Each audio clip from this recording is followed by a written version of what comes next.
This is a podcast and a CD.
Welcome to a podcast and CD. This is Nick, and today I'm talking about Master of Puppets from Metallica. It was released in 1986, and this album would probably be the fan favorite, I think.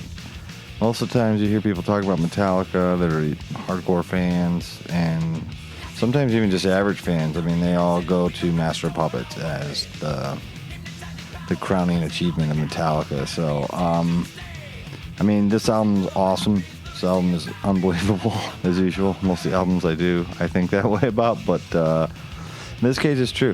It is not it's not my favorite, but it's not, whatever. That sounds bad, but there's a couple songs on this album that aren't nearly as good as the rest of them, and so we'll talk about them as we get there. But obviously, this album is just packed full of some just completely epic and just classic songs. I mean, this album is just so big to me as far as just when we got into this album. Like I said, we kind of went in backwards order a little bit here and there. It was a kind of similar thing. A lot of times I listened to the first 4 songs the most, and then, we'd hear the whole album, but I like Battery, Master, and Sanitarium so much, I would always listen to those. And obviously the first side of this album the most. Although we did have it on CD, but I would always just go back and listen to those ones again. And of course, Orion picked up heavy rotation back in the day, and of course, Damage Incorporated. Which it's funny, probably one of the best songs, "Disposable Heroes," on this album is probably the one I got into and got and appreciated last. Which it's weird because the song's just probably my favorite song on here. It'd be tough to pick a favorite of the ones that I just like the most, but I mean, it's just a perfect album again, and like I said, there's a couple songs I just don't like as much, but I like them all, but they just don't. There's other albums I think that are just perfect, to me anyways, and my favorite album, I know is not everybody's favorite album, so that's fine, but like I said before, I don't really think that way all the time, but when I'm trying to talk about it in the podcast, sometimes I kind of want to rate them a little bit, this one's this order, this one's that order, whatever. But I mean, there's one album that I don't like from Metallica, and we'll get there eventually, and that one I don't even care about. But the rest of them, it's Metallica. I like them. I love the album, and so I couldn't remember before we get real into Master. Like I said, I was doing Kill 'Em All, and I ended up having to re-record that show. So I just don't remember if I kept or if I set it on the re-record of Kill 'Em All. That I think one of the coolest things about Metallica was that their documentaries were always awesome, and they put them out. I mean, the big one was 1.5 years in the life of Metallica, part 1 and 2. That was the first time I ever saw a band in the studio like that, and just being on the road, and obviously part 2, all that kind of stuff. It was just really awesome, and it really just changed.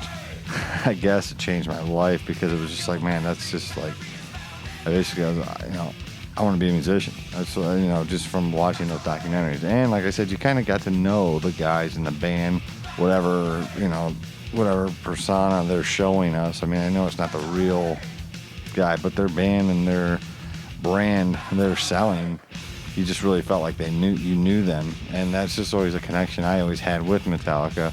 And the live stuff, like I said, the Binge and Purge box set, it was just like that live concert was just a huge part of me. And like I said, it all went and coincided with like my guitar playing. You know, as I was progressing as a young guitar player, I was getting into this stuff, and I was once I started getting into Metallica like deep, I was like almost able to at least make the riffs, you know, almost play the riffs so they're at least somewhat decent, you know. So it wasn't like an impossible thing to play some of these songs. I mean, a lot of them I had to practice, like the fast ones, you know, I had to get up to speed, but I could at least do the stuff.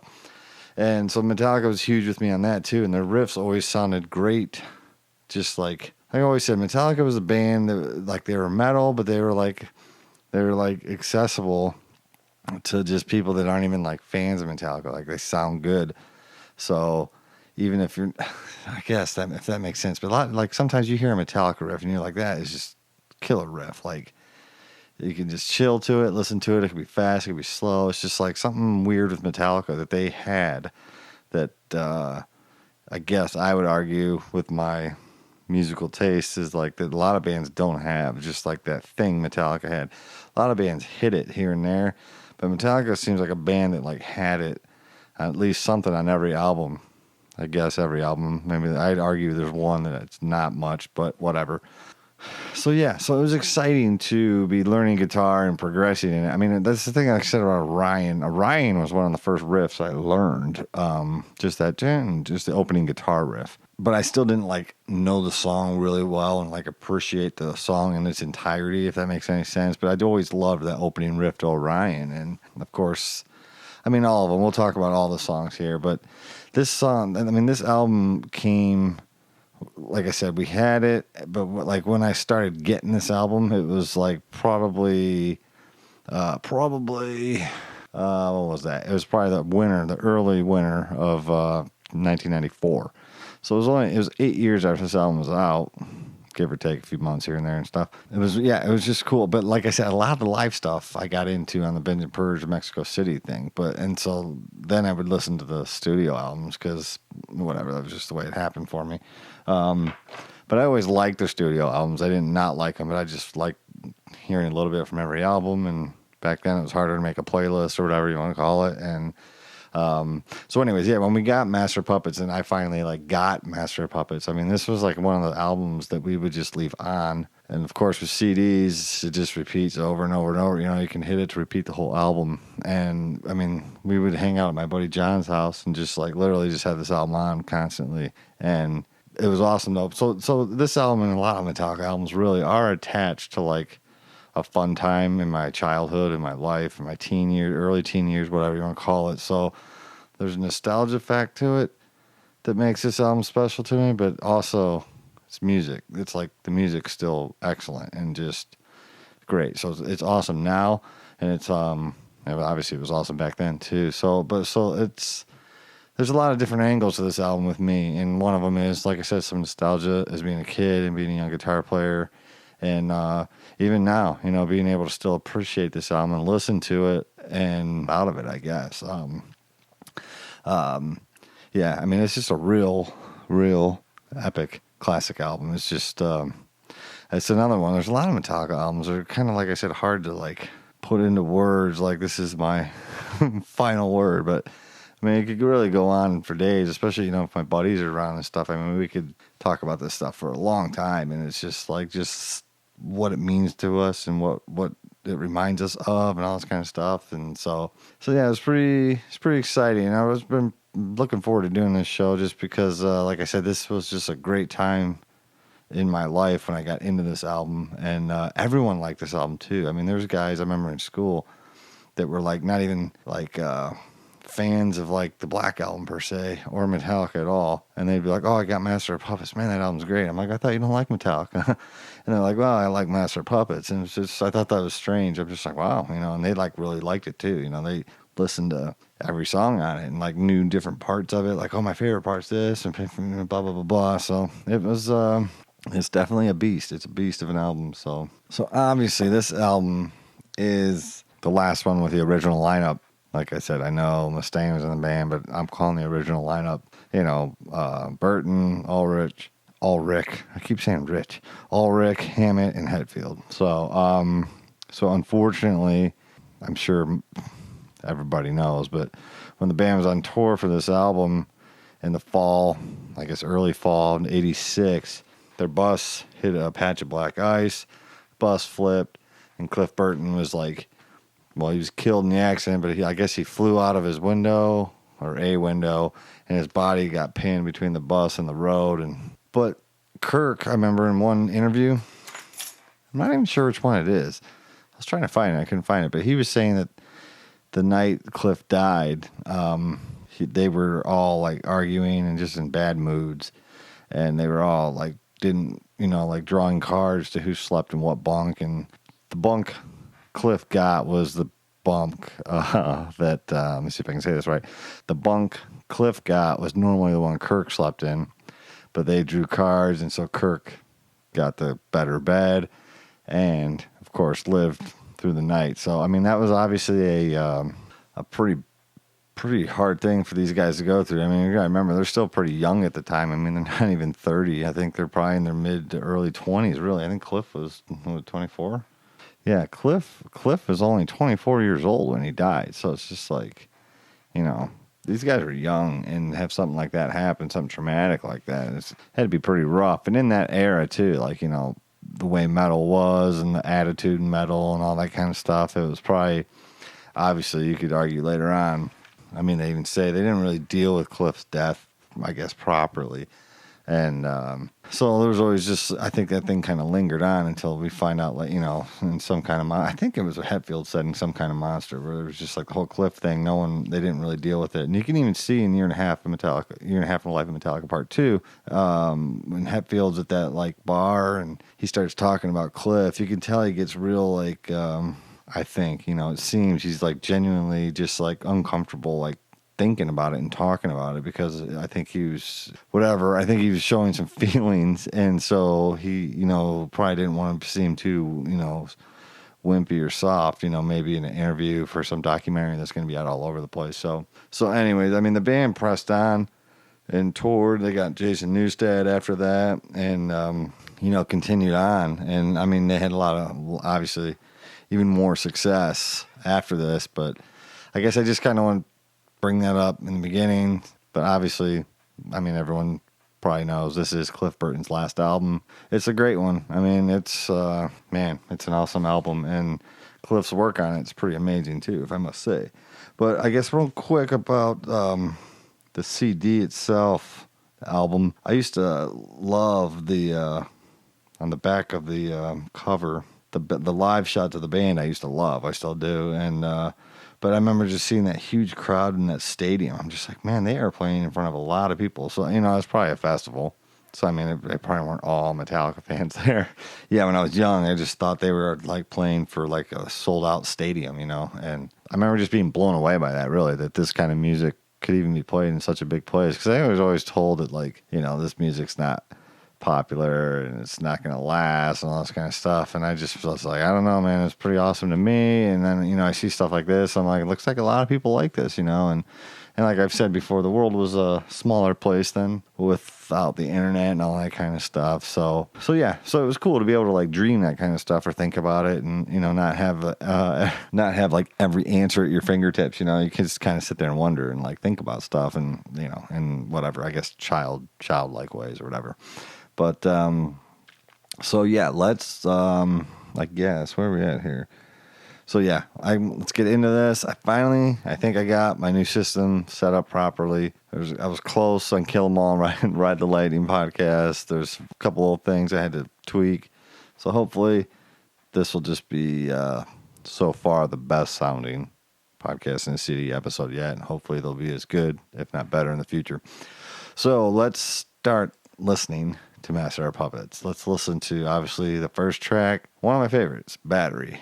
The another like clean intro, some classical style guitars, acoustics and stuff in the beginning, and then man, when it kicks in, it's just like Hit the Lights, where it's just like a killer riff, an awesome riff. And we will listen to the album version, obviously, but there are a couple other versions of this song we'll take a listen to, just because yeah, I mean, like it'll probably be like that with a lot of songs on this album because, like I said, this is a pretty epic album. So there's a lot of live cuts and stuff like that. We're definitely gonna want to check out. So, all right, so let's get started here with Battery. Let me make sure my levels are set here.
So this is another album too where I think Kirk obviously is just improving. The more, not that he was bad, but like I said, I mean he just gets better and better to me on every album. Well, maybe not every album, but whatever, you know what I mean. So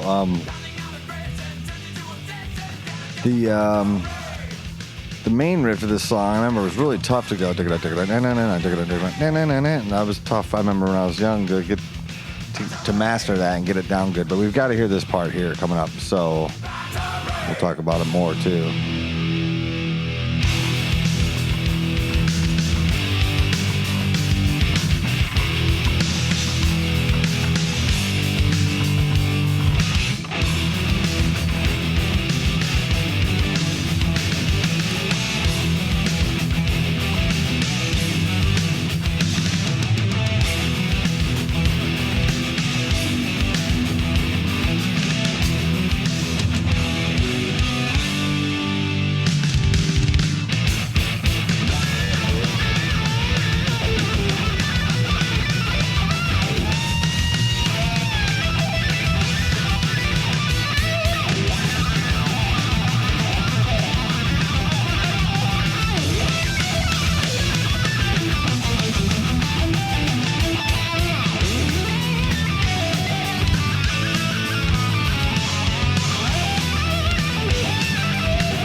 How awesome is that last riff? It's so awesome. So yeah, it's beyond me that I don't know. I guess I mean I'm not gonna look at everything I have, but on Binge and Purge in Mexico City, they do that middle section of Battery, and then as far as the live stuff released, they cut it out. It drives me crazy. I mean, it's like my favorite. I mean, maybe not my favorite riff, but I mean, it's. Let me see. It's like one of my favorite riffs on this whole song. Like, how do you cut this out live?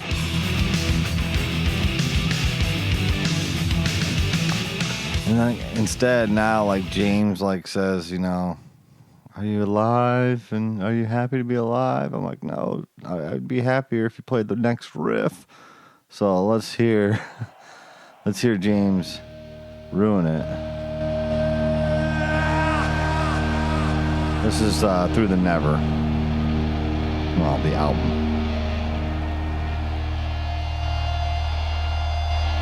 Are you alive? Are you alive? How does it feel to be alive?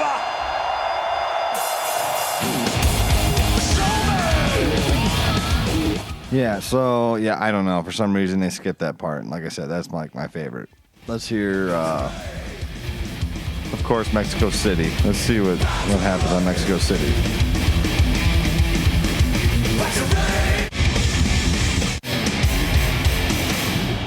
Whoop. There we go. Sorry.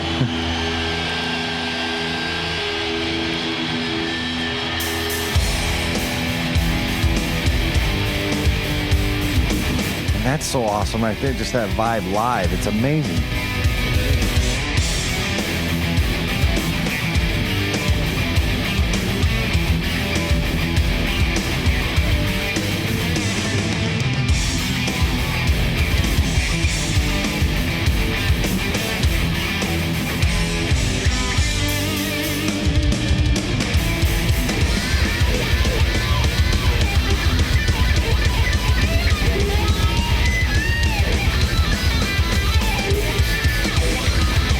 Oh yeah. I mean, again, that's still. I mean, Metallica still plays that song live. It's just like it's a fan favorite. And I remember when they were auditioning Robert Trujillo, and they're like, "What do you want to play?" He's like, "I don't know, Battery." And Lars is like, "Oh, you can play that fast?" You know, Lars is all out of shape. He's like, "I don't want to play Battery." It's kind of cool. But Trujillo was killing it in that audition, so it was pretty sweet. So yeah, I mean, Battery. Obviously, everyone knows that song's just like beyond just epic, awesome. And I think every other version I have right now, anyways, is got that middle section riff cut out, which drives me crazy. Like I said, that's still one of my favorite riffs in that song. It irks me. But at least we got the Mexico City version where they actually kick it out, and they might actually do it on in Seattle from the Justice tour. I guess we can check it out real quick. Yeah, they do it in Seattle.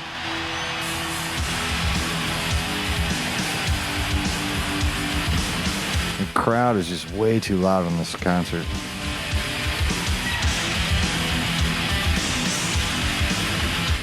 So anyways, enough about that riff, I guess. So the title track, Master of Puppets, is, again, probably going to say this a lot, is just, it's a masterpiece. And it's a masterpiece in metal and just everything.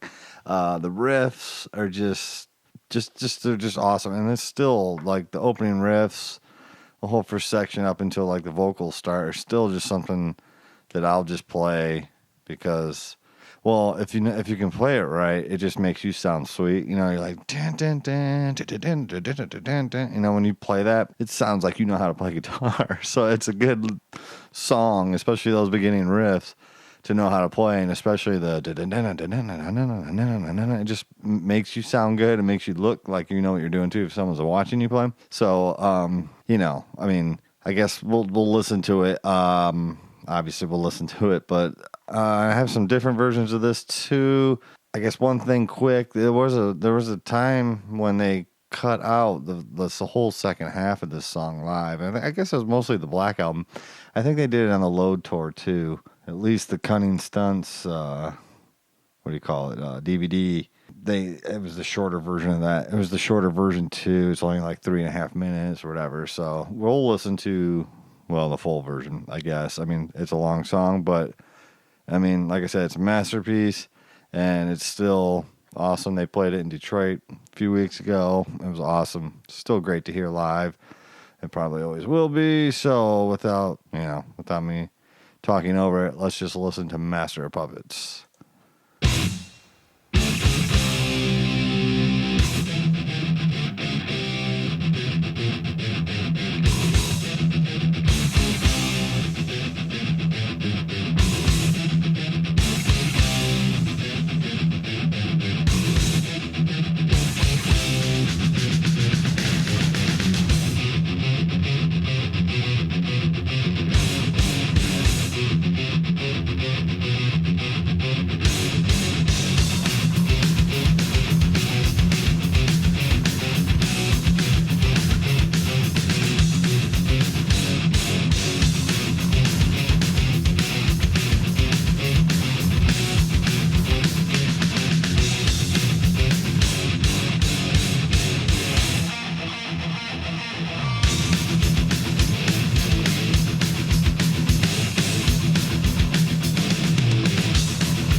I always thought that was kind of a mix between Disposable Heroes and I get the title Master of Puppets, because I mean James even says in I think it was Some Kind of Monster, maybe something else after that anyways, that this song's about like just being controlled by, I guess, your addiction. It sounds more like drugs in this, because Metallica's always like, oh, we don't do drugs, we just drink, and so James thought it was ironic that he was always like looking at everyone else's struggles but never looked at his own struggles. So anyways, with that subject matter, I mean, like, you see the hands with like the strings that are attached to the crosses, of the in the cemetery. But I guess I always attribute that to Disposable Heroes, So it's kind of a mix. Like Disposable Heroes is like the second title, it's the second title track, I guess. I don't know, but yeah, here we go.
So yeah, this whole section is just awesome, and I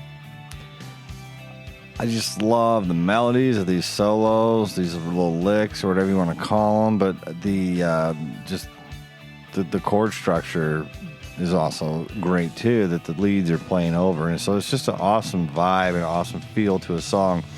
And I just again like the chant. I don't know if it's a chant, but just like, you know, when everyone was trying to play as fast and be as furious and crazy as possible, Metallica was doing stuff like this in the middle of a song. And I think that is one of the reasons why Metallica is one of the biggest bands, you know, not just metal, but I guess numbers wise, but, you know, but that's why they're one of the biggest bands of all time. I mean, they have just great songs, you know. Promised only lies, laughter, laughter. All I hear or see is laughter, laughter, laughter. Laughing at my cries.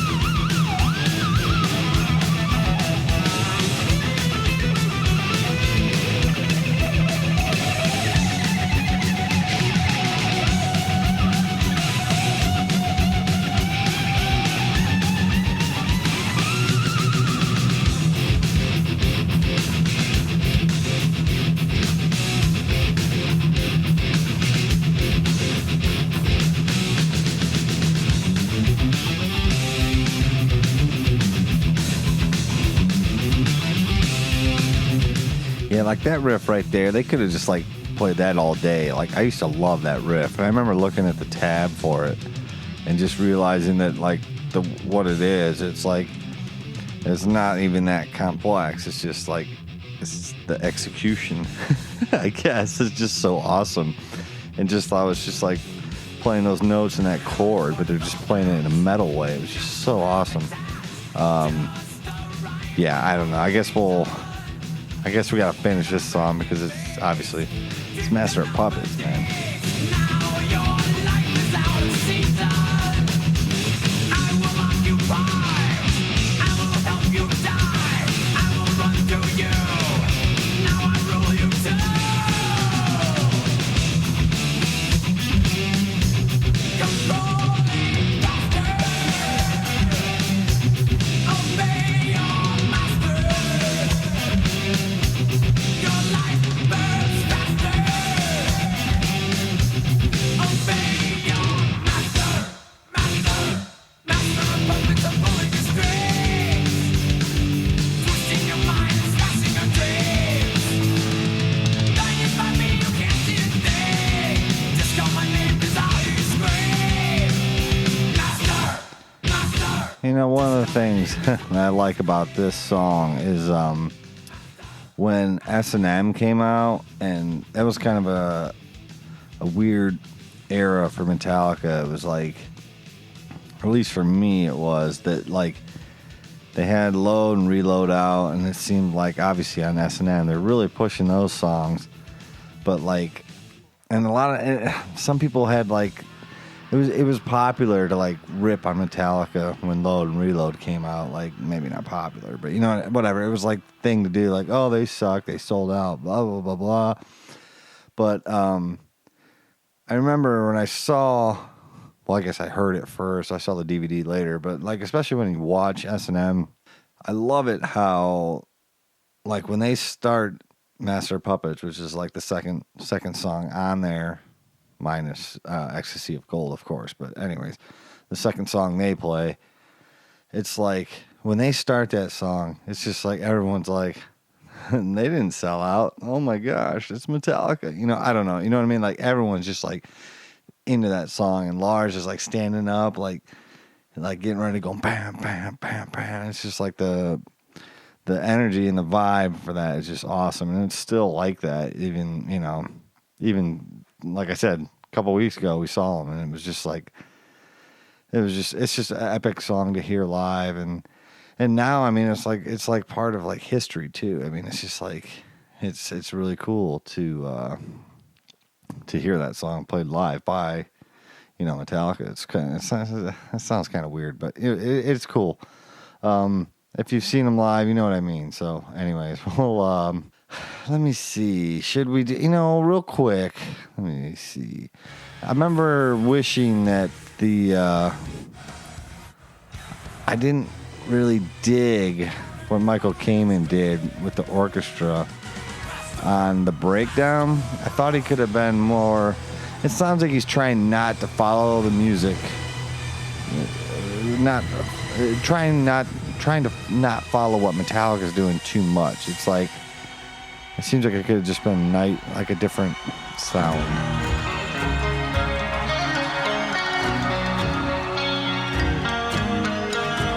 Watch me second guess it now that I'm listening to it with people listening with me, but.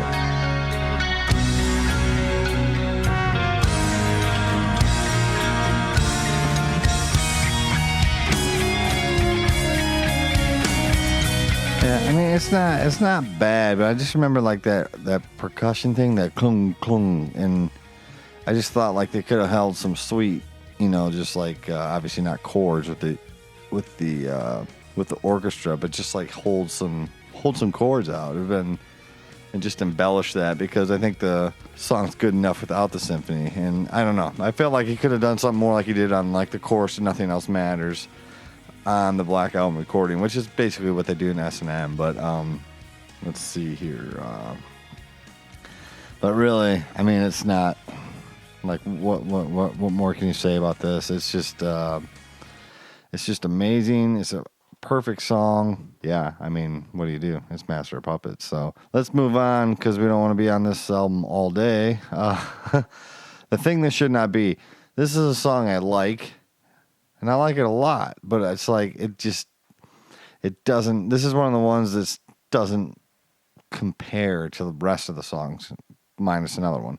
But I like this song, and I liked when I learned most of the riffs in it, like it was in drop D, and it showed me some like different ways to like play songs in drop D. So, I mean, it's a heavy song, and I like it, but it's like, to me, it's not as good as like the other 6 that I think are just complete, just total perfection. So let's listen to some of The Thing That Should Not Be.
So yeah, like I said, I don't dislike this song, but like it's just like it's hard to be on an album with a lot of these songs because the bar is very high, and I just think this is just not as good as most of the others, really. But it's not a bad song. Don't get me wrong. So I know they played this on the Seattle show. It was pretty heavy. I guess we'll take a listen to some of that live real quick.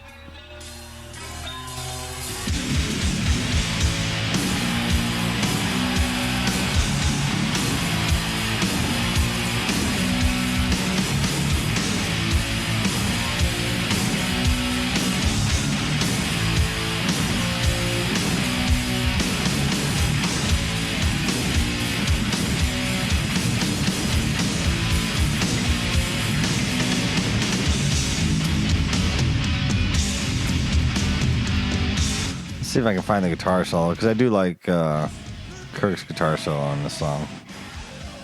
Yeah, it's pretty awesome.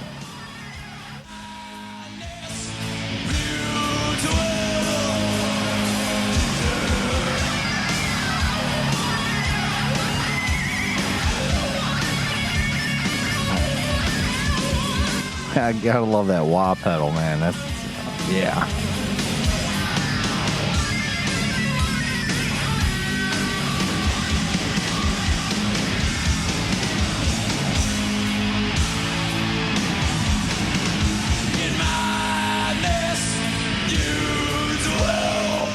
So yeah, obviously they played this on S&M as well, and they had a kind of like a spooky intro or whatever. It's kind of cool, I guess. We'll take a listen to it real quick.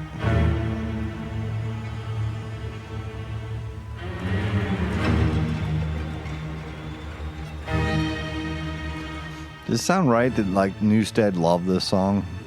I thought Newstead loved it. He always wanted to play it live. I think. I don't know.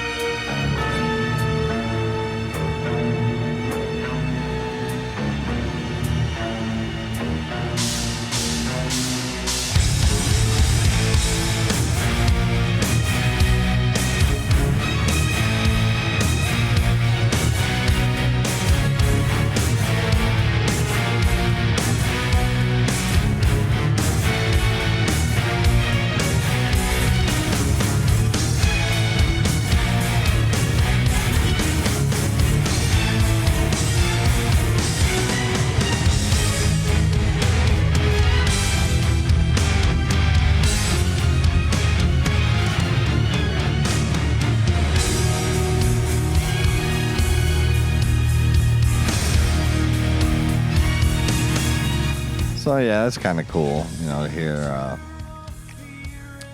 to have that song thrown in there. I don't know if I said it, and I don't think I'll do a whole S&M show, but like I said, I think I'm right, the Lightning, that my problem with S&M isn't that they played with the symphony orchestra, because I was fine with that.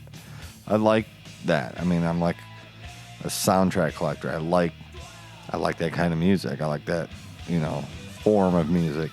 But like to me, it was like the song selection was just horrible for that show. And there's some that are awesome, and it's like a Wolf and Man. I love that song, but I'm like, I don't want to hear a Wolf and Man with a symphony orchestra. I want to hear Sanitarium. There's like all these other songs, Fade to Black. Like those are songs that are like asking for it. And I know that's like the obvious thing to do, like all of our ballads, but I just think they could have chose better songs, even like the heavy and faster ones that fit, or I guess could benefit from having a symphony play with them. So yeah, we'll see if I what we end up doing with S&M, but that's kind of just my overall view of that. I was just really bummed about the set list. I'm like, so speaking of Sanitarium, another one of my just favorite Metallica songs is Welcome Home, Sanitarium. I mean, we played, my band the band I was in we played that in high school. I said on the Megadeth show, we did like a lunchtime concert in like February of 1996. And this is one of the songs we did. And a lot of it was because, or not a lot of, the reason was that my uncle and I both loved that Mexico City live album. And Sanitarium was just like the fourth song on there. And it was just such an epic performance. Like I said, I pretty much listened to that like just constantly, that live show when I was in 8th grade, really. And so we put our set list together. We did Sanitarium, and we did another Metallica song too, and we'll talk about that later. But I was really excited to play something. Like I said, we played a Metallica song before, but I was really excited to play Sanitarium. And the biggest bummer about that was that I did the Kirk solos that were like the clean over the clean ones, and like I knew how to play those solos, and I kind of did what I've always been saying on this podcast. Like I respected the solos, I learned them the right way, and then like I was a young guitar player at the time, and like I probably changed my strings too soon or something, and my G string was out of tune, and like I didn't even have a tuner at the time. Like we would all just tune to each other, and so like when I was playing the solos, my G string was like a little flat, and then it was like I choked too, which sucked because it was so like I was just so mad about that. Like I knew I could play these solos better than the way I played them live, and like obviously, I mean, there's probably like 50 people there, maybe, and I doubt anyone even. I don't know if anyone even cared, but I was just disappointed in myself that I just like kind of like brain farted and just like didn't execute the solos properly, and I knew I could because like I never messed up like before the show, and it was just so frustrating to me because like I felt like I didn't do justice. But this is still one of my favorite Metallica songs, and so yeah, let's listen to some of Welcome Home, Sanitarium.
Again, this is a riff that's just been kind of, I don't know if duplicated is the word or, just paid tribute to like that.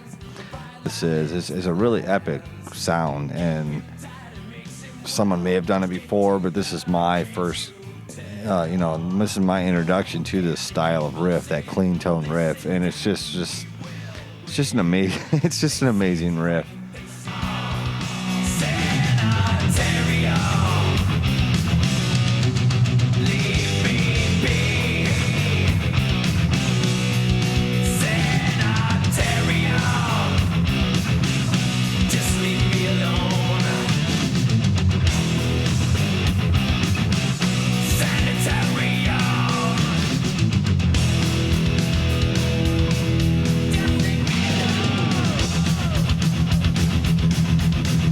Awesome.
I think I played that riff too when we played this live. I could be wrong. I'll have to hear the reviews after the show comes out if I did play that. I thought I did.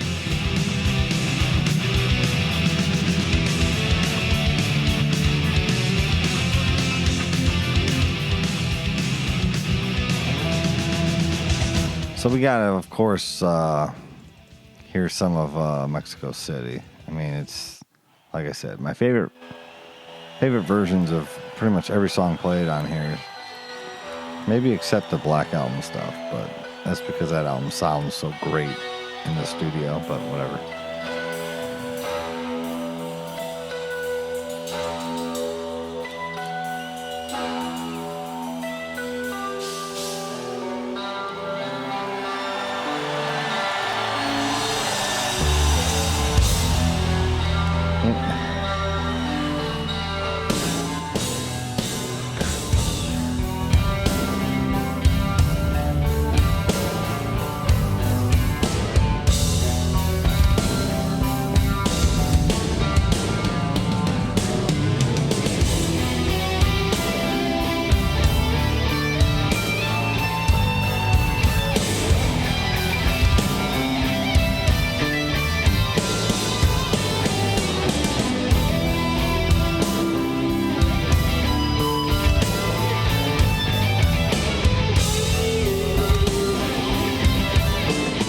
I might actually have, I don't know if I can play it, and we might even cut this out. I might have the live version of that my band did.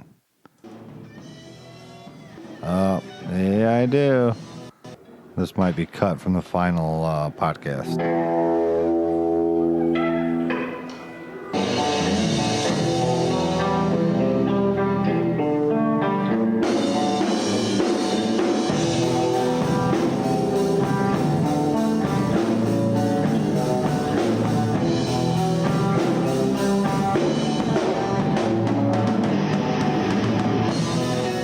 We don't need to hear all this. Oh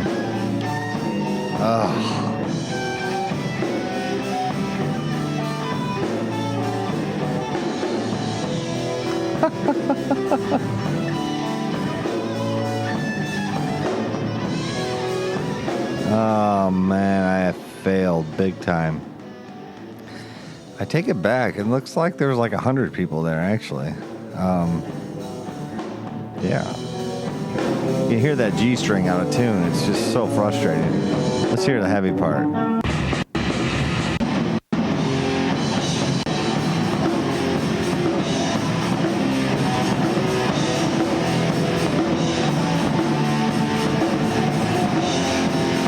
Can't hear the vocals. This is the behind the stage footage right here.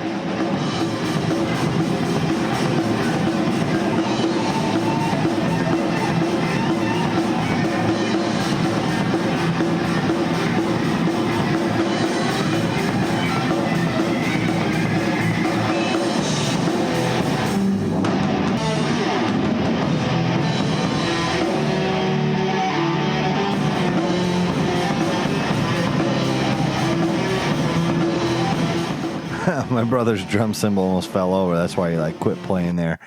We don't need to hear that. What we do want to hear though is the Kirk Hammett solo at the end of that song, right?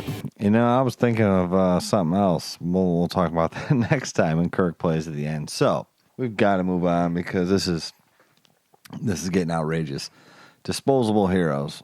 Still one of my favorite metal songs of all times. This song is just so awesome, so aggressive, and just, I mean, every riff is it's just amazing in this song. So we got to listen to it, and it's another long song.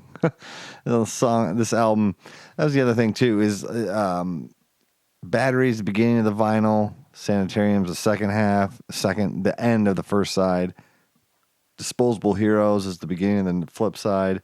And obviously, Damage Incorporated is the end. And back in the day when vinyl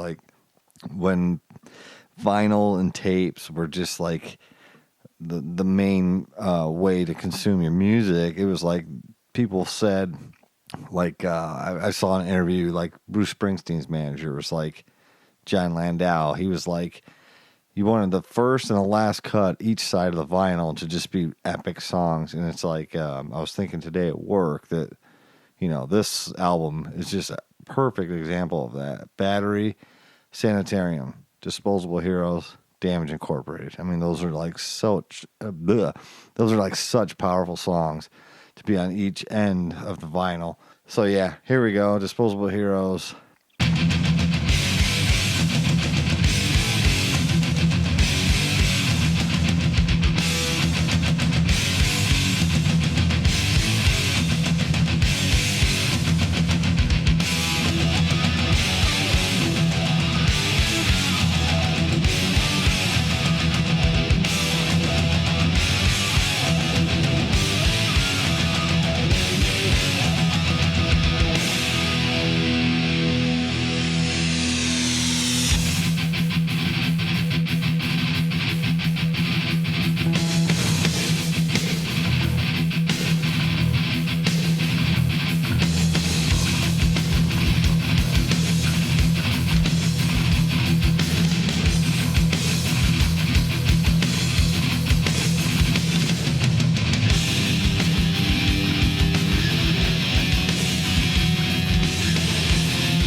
That's still one of my favorite riffs played over like just a chunking riff. That is just awesome.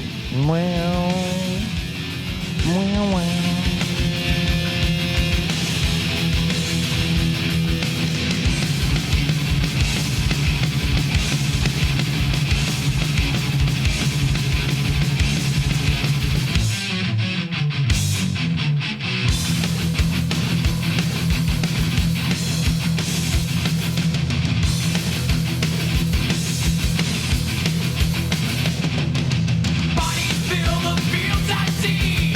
Hungry heroes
coward, you servant, you blind man.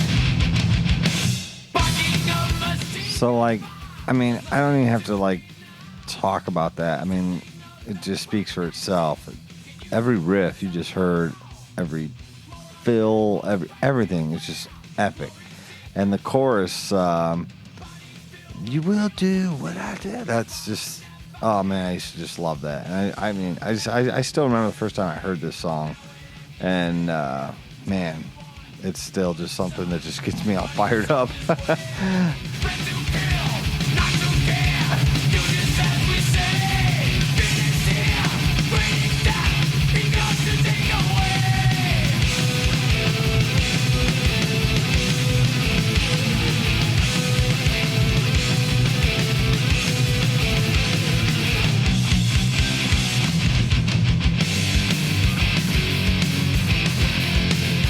Back to the front, you will do what I say.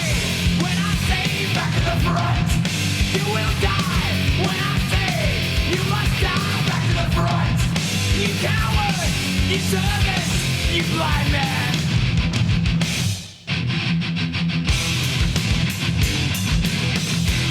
So that's awesome. On Metallica's DVD from the Death Magnetic tour, Pride, Passion, and Glory, they play this song live, and that breakdown is just super heavy, man. It's just awesome. It's even better than on the 5.1 surround mix. It sounds the best. Let me see if I can find. Let me see if I can make it sound as heavy as it is. All right, here we go. You will die when I say you must die. You coward, you servant, you blind man.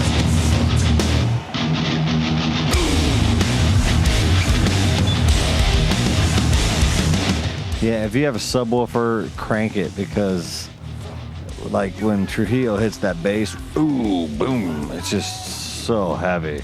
You coward, you We'll hear it one more time. blind man.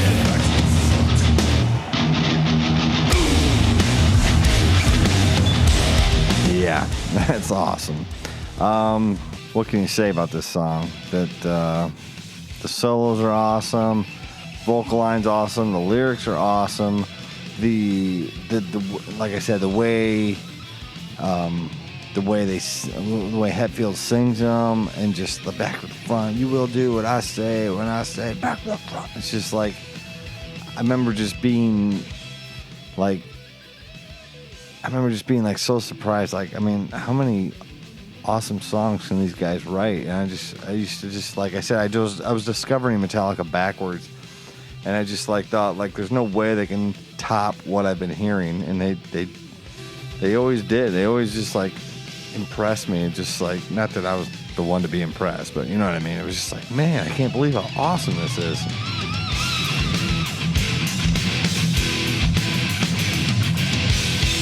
And there's the ride on Master of Puppets. And this is when the ride goes to sleep until 10 years, really. 96 is when Lars brings it back. We'll talk about that when we get there. I was born for dying.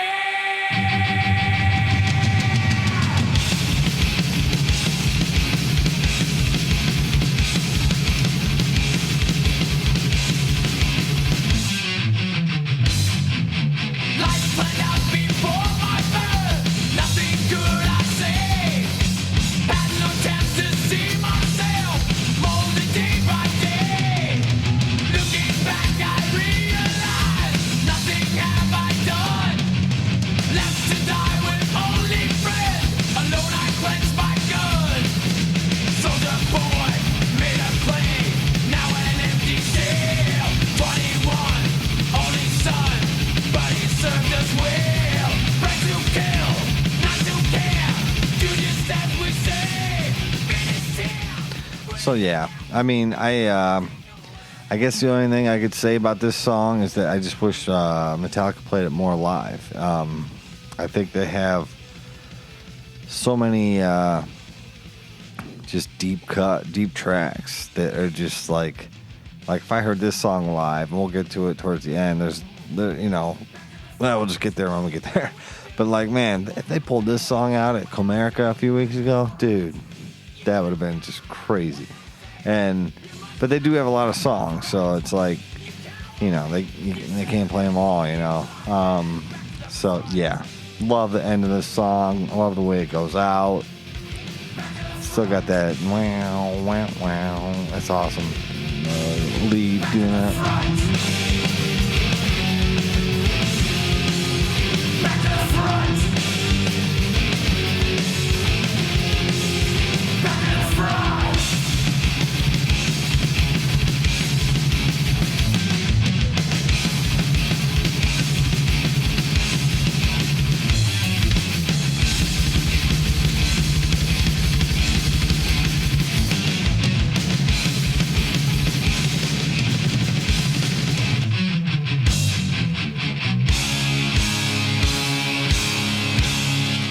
Nice bass there. It's cool.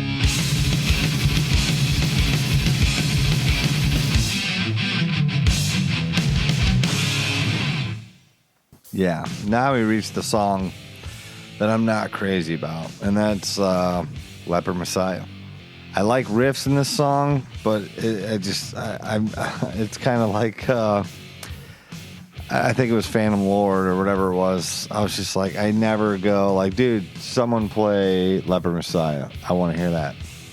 And most Metallica songs are that way for me, where I'm just like, I just want to hear that song, And this song is just, it just doesn't compete with the rest of this album. I mean, the thing that should not be is better than this, but this is, to me, the low point.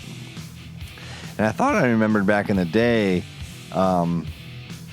Dave Mustaine claiming he wrote riffs on this song or something. There was some song that he claimed he didn't get credit for. I thought it was Leper Messiah. Someone let me know. Am I right or am I wrong? Am I way off? I thought there was something on Master that he was just like, I didn't get credit for it, whatever.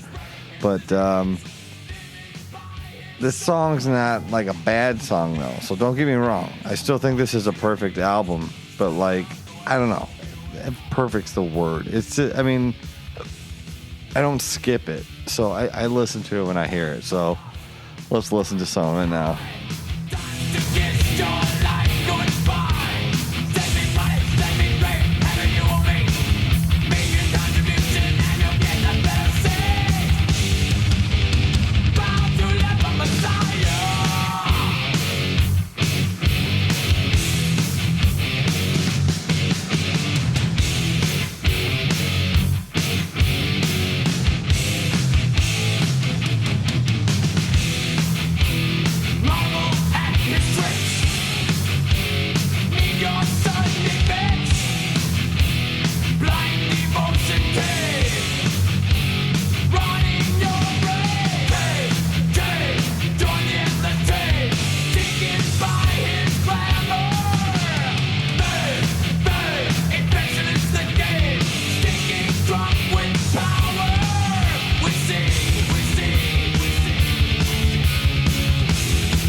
I actually think there was a point on the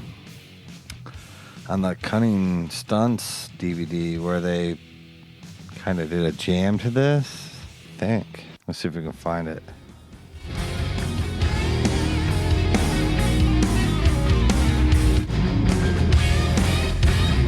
Yeah. Whoop. Sorry.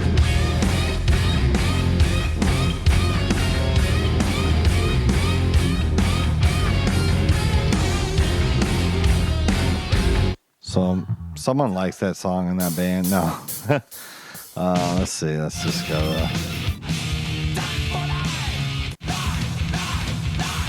Yeah, like the end of the song is my favorite part, and then the the bass thing in the beginning. Jin jin, jin jin, doo doo doo doo doo. Like I've always said, I've always dug bass guitar. But so let's move on to probably my favorite Metallica instrumental song, Orion. This song is it's just such an amazing song. Great riffs. I mean, and like I said on the I think Kill 'Em All, I love the fact that Cliff Burton has the moment on this song of just playing that riff, and it's great and sad too, you know. I mean, obviously I wish this wasn't like his last big bass solo, you know, but well, recorded anyways. I mean, they went out on tour, but you know, let's kick it in because there's another version we got to check out too. So here we go, Orion, the ultimate fading.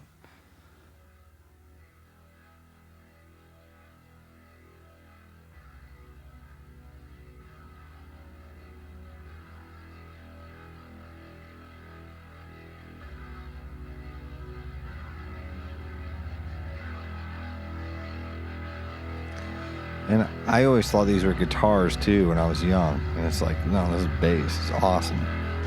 Awesome.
the one thing this song does here is this part changes time signatures. 1, 2, 4, 5, 6. 1, 2, 3, 4, 5, 6. 1, 2, 3, 4, 5, 6. And the other parts are in 4/4 time, like. So I like how there's other songs too, actually, on this album where Metallica does that, and that's a cool vibe to just change the the time signature it's in. It's pretty cool. It might mean it was written obviously separate or whatever. Like, oh, we'll just throw this in there, but James says in the S&M documentary, he's like, a lot of the guys were like, man, how do they do this? How do they go 5 beats here and then switch over here and do this? And then James was like, we just did it just to mess with people. Like, oh, we'll just do this shorter and do that longer and do that, So that's what I liked about the, I think I said it before, like in the time, like the innocence of it. It was just like, this metal band just trying to do something that was just like what can we do different, and not like different in like a poser way, but like different like just to change stuff up,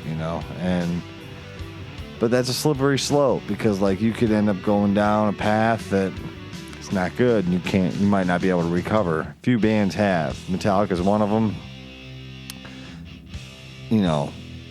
That's argued, you can argue that. They're one of them. And some people say they never recovered. So, I understand that, but,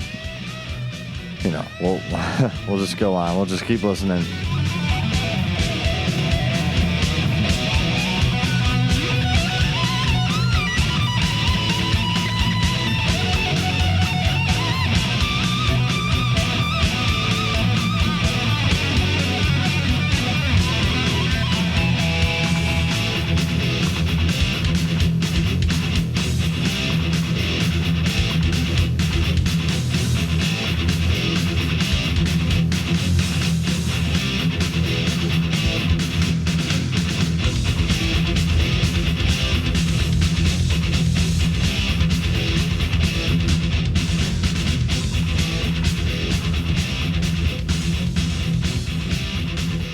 So, a great fade out riff, great song. Again, just really glad that song was on the album, and the bass riff too. Real quick, I was just remembering before I started this that this version on let me see, Newstead's bass solo on San Diego, he plays that. It's pretty epic. It's pretty awesome. And then Kirk and James come out and play too. And there's something about bending those notes too on the guitar. It's just so great. Here we go. Here's Newstead playing it.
see, the thing too with this was, this was probably the first time I ever heard that. And like I said, my uncle had the box set like right when it came out, and I would go over there sometimes on Friday nights, and my one uncle worked, I think, afternoon shift or something like that, and my other uncle, my brother, they're basically like cousin age, so it's like they're real close in age with us, so they're kind of like cousins. And my brother and my other uncle would like go do whatever, and like I would like listen to Mexico City all week, and then go over to his house and watch the San Diego show and the box set. That was probably the first time I ever even heard that Orion riff. And so yeah, anyways, just wanted to play that because, like I said, epic moment in my life when I was a youngster and all that kind of stuff. So it was just cool. And like as I was watching that and listening to it, I was just thinking like that was probably the first time I ever heard that, actually. Maybe, who knows. But before we move on, we have to hear the live version from Through the Never. If you don't have it, you got to go get it. It's awesome. They played it in an empty arena, and it is just an epic version of this song. It's so good. And we won't listen to the whole thing, but you gotta hear some of it, man. Here we go.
So yeah, you gotta admit that sounds great. And production wise, I mean that's like the thickest version of that, part of the song that we've ever heard, The album version is awesome, it's amazing.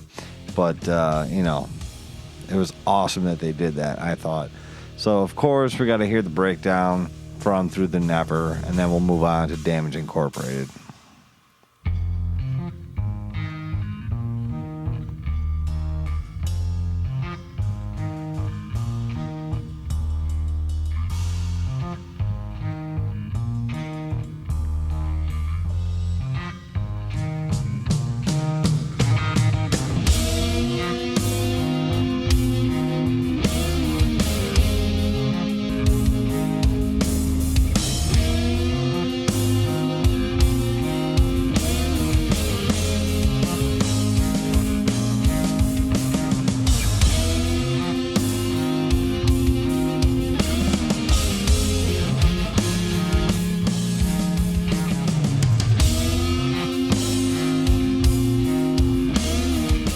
Then we'll just hear how they end it live, because it's pretty cool. It's pretty cool.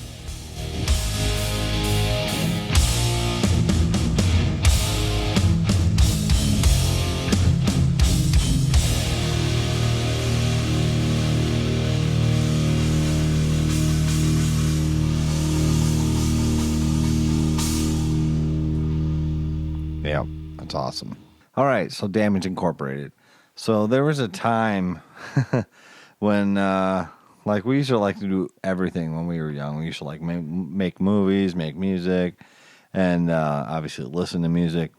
And I just remember the intro to Damage Incorporated was a very like it was like a big cinematic vibe. It wasn't just like it sounded to me when I was young, when I was like about 13, maybe almost 14. It sounded like there was just like an orchestra playing the beginning of this song.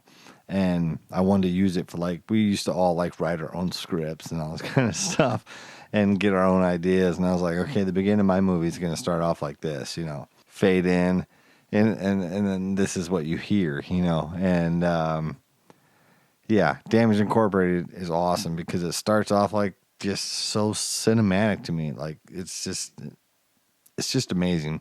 And then of course it's one of the like most metal songs of all time. I mean, everyone like loves Damage Incorporated, I think, and everyone I know anyways loves it. So we got to hear this. This is great. This is the song that ends the album, Damage Incorporated.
Here we go.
Yeah, I mean, this is like one of the most epic metal songs of all time, right? So, I mean, everybody knows that. So, but we do have to hear, this could be my favorite part of the whole album.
That's a great solo. I remember, so in 2009, Metallica was playing in Detroit, and I went to the show, and I was with my buddy Ryan, and we've always loved Damage Incorporated, and I just remember I can play it because you can buy their live shows on their website now, and I just remember hearing the beginning of the song, and I was like, probably screaming like, dude, it's Damage Incorporated, and we're just like, oh no. It was awesome, but this is the live version I heard in 09, January 13th, 2009.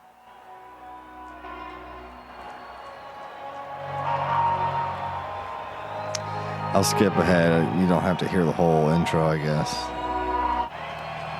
All right, here we go.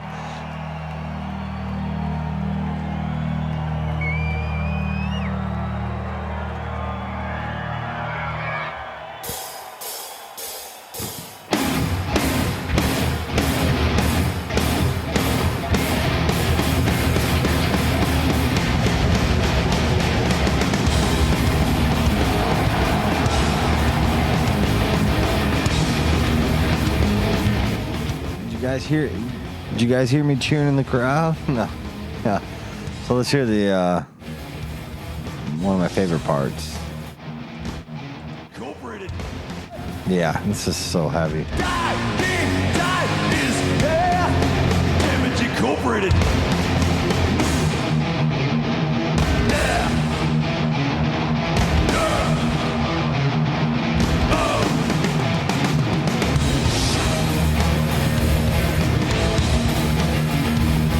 Yeah, that was pretty heavy. It was awesome. And of course, they have this song on the Quebec Magnetic DVD. It's probably pretty similar to the version I heard because it was the same year or whatever, So here we go. Sounds better though.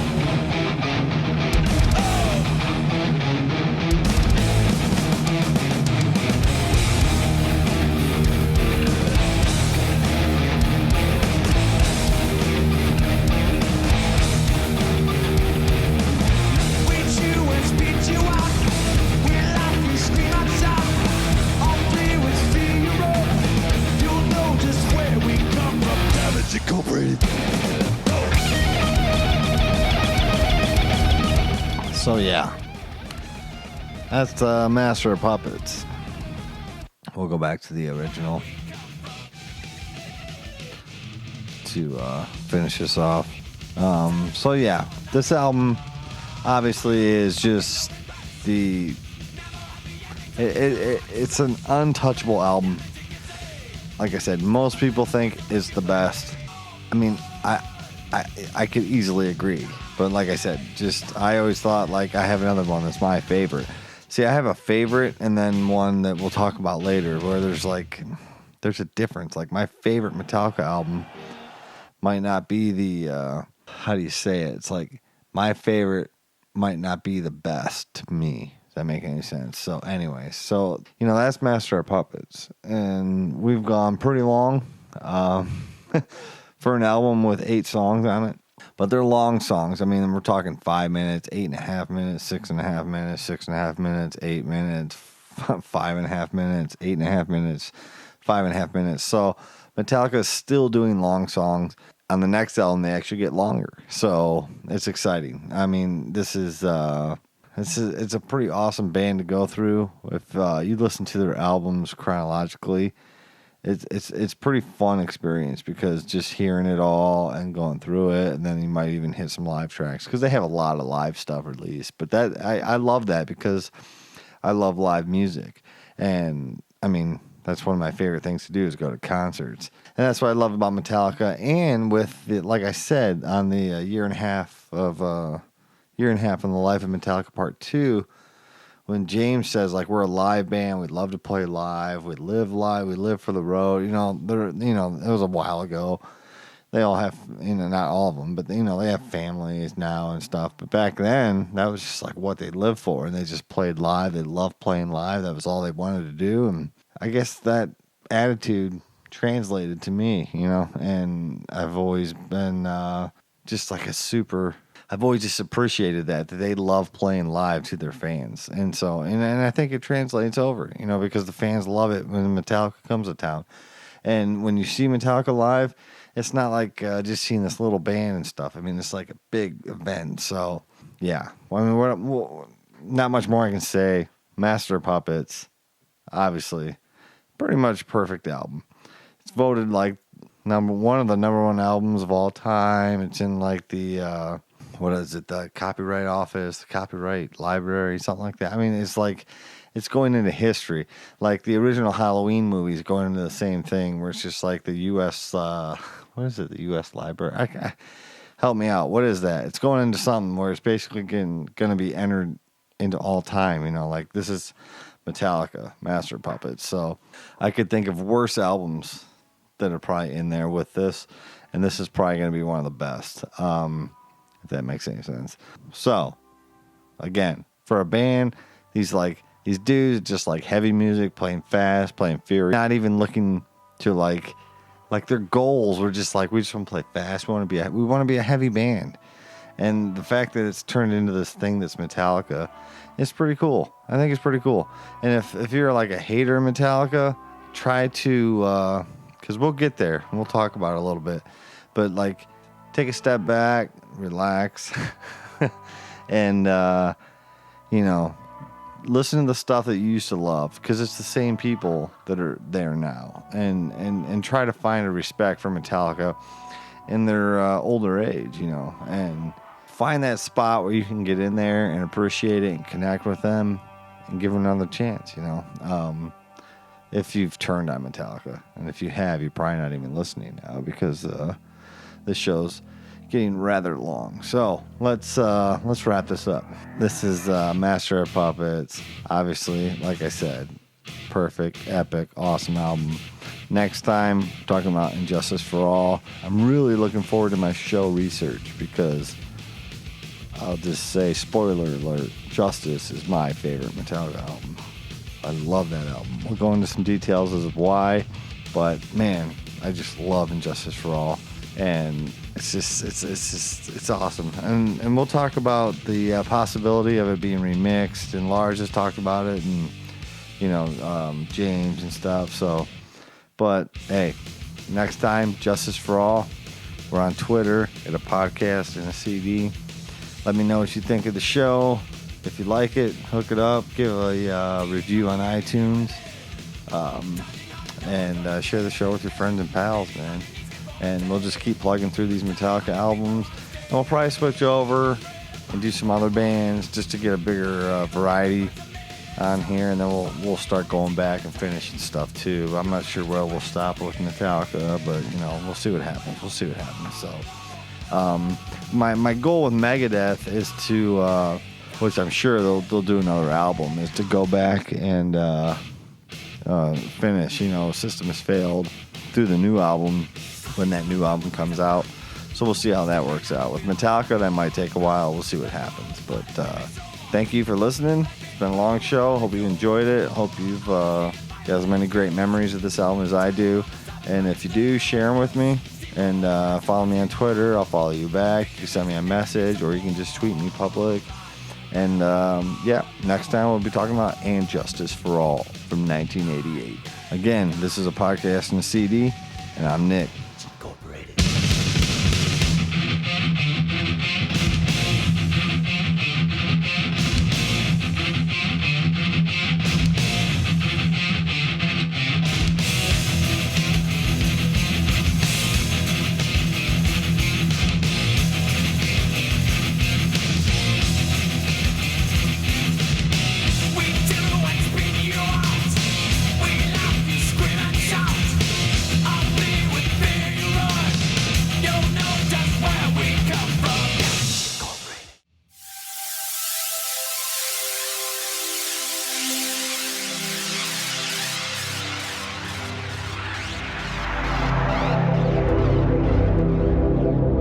Slayton Digital Productions.